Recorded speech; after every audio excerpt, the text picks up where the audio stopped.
Here is my quick review of the line dance, the electric slide. If you need it broken down a little bit slower, I have a full teach tutorial on this as well. I'm going to show it the two different ways. I'm going to show it one way without the wall changes, so I'll just be facing the curtain the whole time.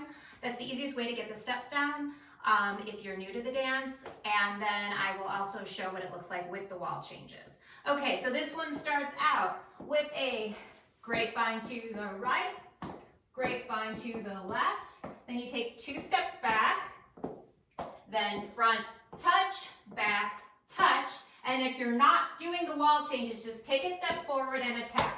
And then that just goes right back to grapevine to the right, grapevine to the left, back, front touch, back touch, step touch.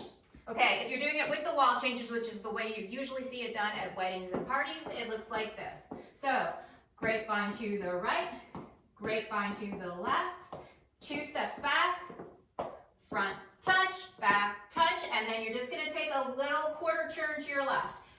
And then this, okay? And then you just go grapevine to the right, grapevine to the left, 2 steps back, front touch, back touch, step, turn.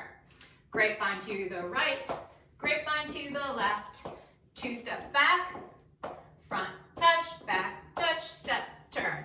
Grapevine to the right, grapevine to the left, 2 steps back, front touch, back touch, step, and turn.